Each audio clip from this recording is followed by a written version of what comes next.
Denver squad, the most talented team that Jokic has played on yet. I find that terrifying, Chandler, but also exciting. So if that is true, if they are the most talented team he's had, what are we looking at here? We're looking at a run to the Western Conference Finals and a doozy of a series against Oklahoma City. I feel whoever Houston matches up with, I think it's top heavy. I think it's OKC, Denver, Houston, and then I think there's a gap between the Lakers, the Spurs, the surprising Phoenix Suns. I think there's a gap there that's different. The Nuggets are really starting to separate themselves. They've been pretty healthy outside of Aaron Gordon going down and Christian Brown going down, and Jokic somehow, some way, is having like his best year ever. He did two things last night that I think we're going to show that were just mesmerizing to do. The one time and the one jumper from half court. It's insane the way he plays. And this team is so consistent. Jamal Murray's having a great year. He's looking like he's going to be a first-time All-Star.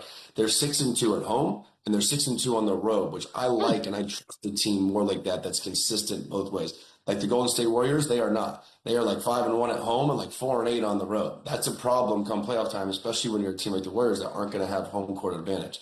The Nuggets are an elite offensive team. They're tied for first. They shoot 50% from the field. Like that is elite. They play offense elite, and they're a middle of the pack defense. I love the additions of Valanciunas. I love Bruce Brown coming back there. Peyton Watson has kind of shown flashes of what he can bring to the table. So this team has just been consistent. You hate to see Gordon and Brown go out, but when those guys are back, this team is one of the most versatile, deep, just solid units out there, and you know exactly what you're going to get from them. And it starts off with Jokic, who he just blows my mind every time I watch him play. It's ridiculous. The pass he made last night rocked my socks off. Ooh, socks rocking. Yeah, socks are rocking. I just don't want this to linger. I want to shine a light on Aaron Gordon. Like, he's been one of the best players on his team. He's been a person I feel like has benefited the most with playing with Jokic over these years. And now with him going out, with an injury, they're still being a successful team. But they're going to need him back in the lineup for sure for them to make a deep run. And I also like what Chandler just mentioned. I like the additions as well. I don't think Bruce Brown should have ever left after the championship. But I'm glad he found his way back, because I know you got to go out there and go get your cheese, and then you figure out what's best for you and your family. He was able to go get paid. Then he's able to also come back and have another opportunity to compete for a championship. Still think there's a huge gap between them and OKC, though.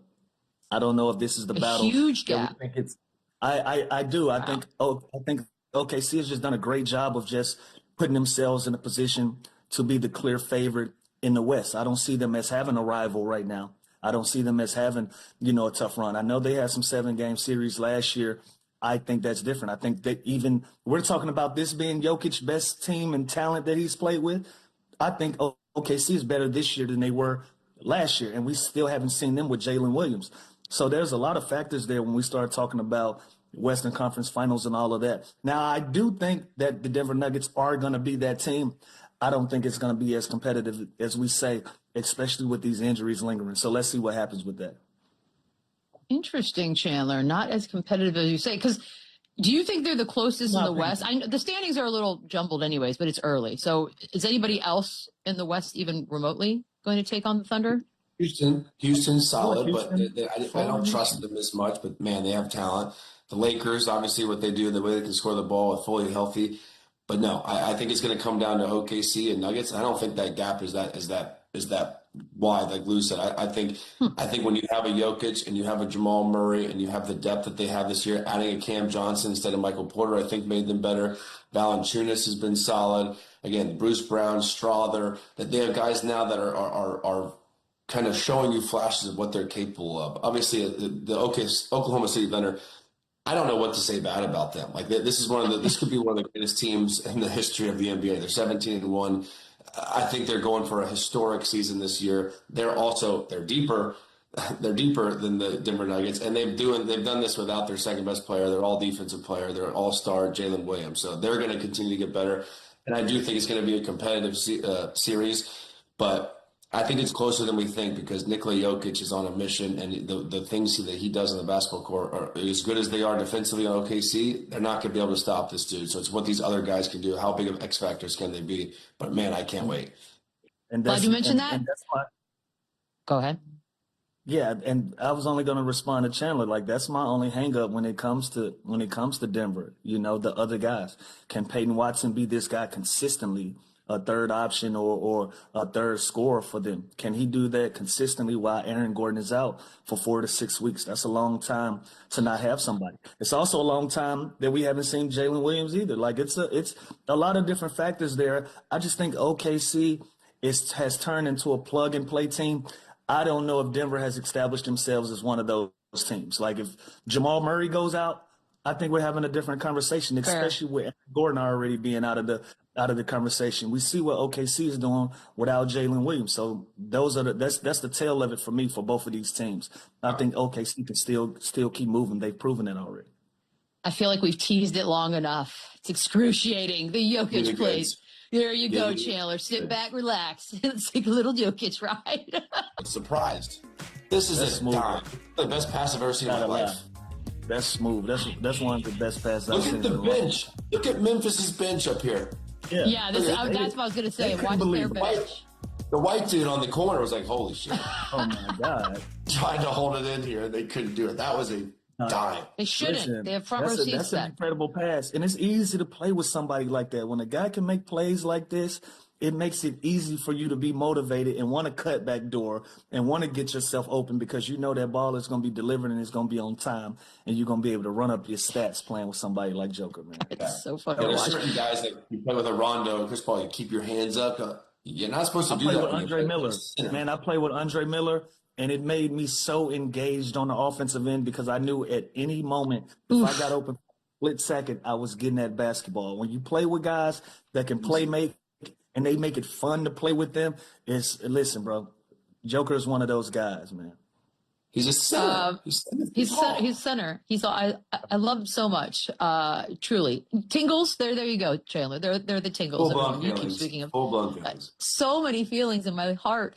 He's only averaging 30, 13, 11, 1.6 steals, 35 minutes a game, and he's shooting 63% from the field. I love that he's the guy that everyone says doesn't care about basketball, and then we get to read things like that. Look, the SGA talks loud. I know they are. We're the dogs. Yeah, this doesn't animals, but he doesn't just stroll out of bed and do this. This guy works his tail off like this. Yeah, imagine if he loved basketball, what these numbers would be. The SGA talks loud, and I'm sure he hears all of it. So I do kind of think, is this a reminder from him to us?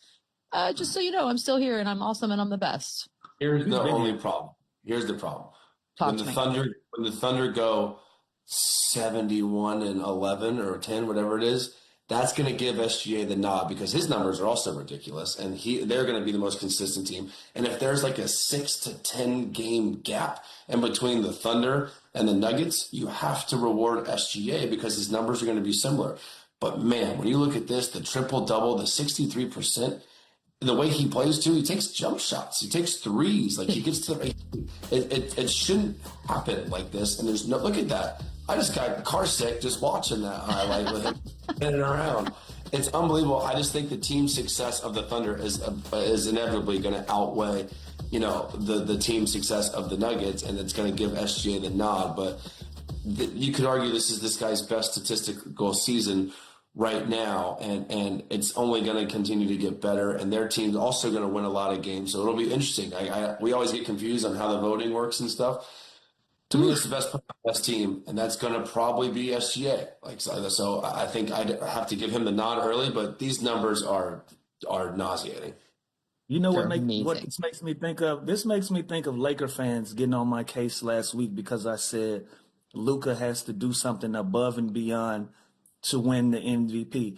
This guy is doing something above and beyond, and we're still talking about him being the runner-up in this MVP conversation.